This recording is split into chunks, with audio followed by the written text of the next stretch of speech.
If you see your setbacks as permanent and immovable, then they will stop you. But if you choose to see your setbacks as something that's waiting to set you up, and you can believe in it, use it and leverage it, and let you bring you to new heights. And in my case, that's what blindness was. It was a setback, but it was also a setup for a new life full of amazing opportunities.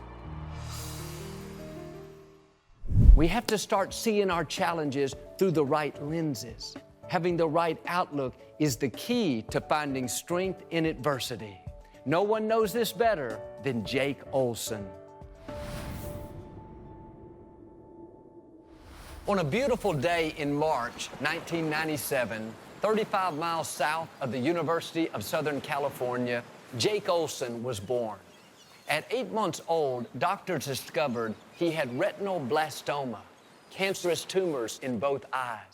After surgery and treatments, Jake would begin his life with only one eye. For the next 12 years, Jake saw the world in all of its glory.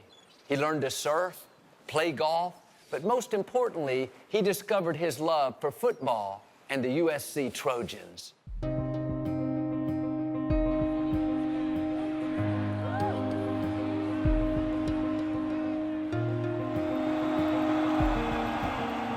I love the game of football and really played with my father growing up, throwing the football around, played on my flag football team in middle school.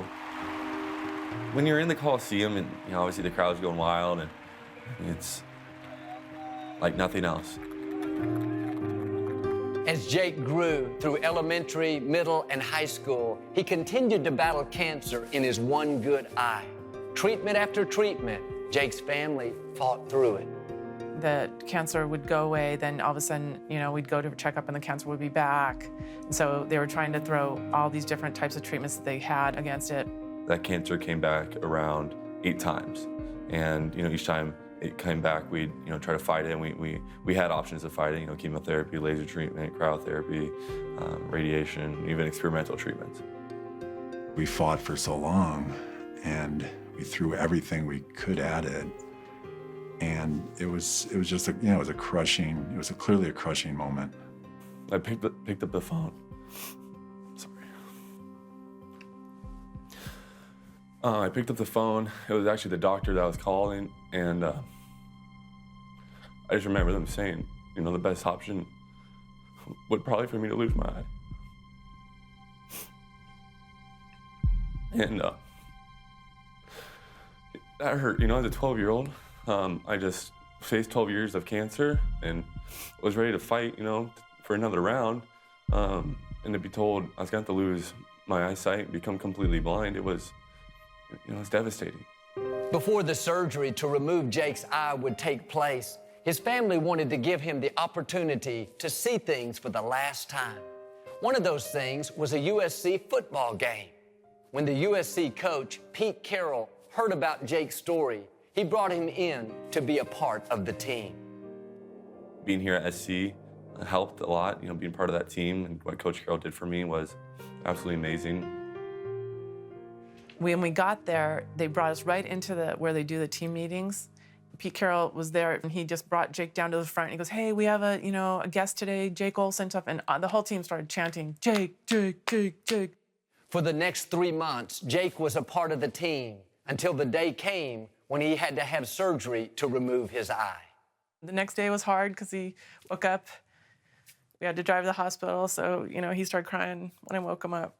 And I started crying, and we cried the whole time.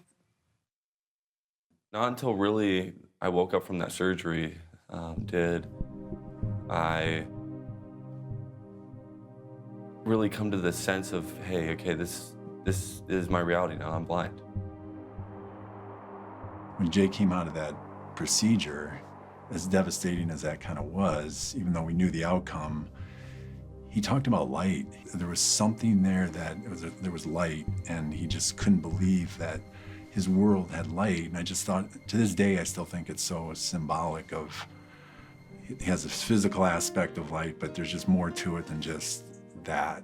The next morning, I'm in the kitchen, and he gets up and he comes downstairs and he goes, "I'm going to school." And And I go, are you sure? Because, they said you should probably maybe take a week off. You just had the surgery. He goes, no, I'm going to school. There's no sense of sulking around, thinking to myself, why me? And, I wish I wasn't blind. Why did this happen to me? It was more of, okay, this did happen to me, so let's move on. When it came to high school, became tackle football, became a lot more competitive. Talking to some members on the team there said, hey, we got this long snapper.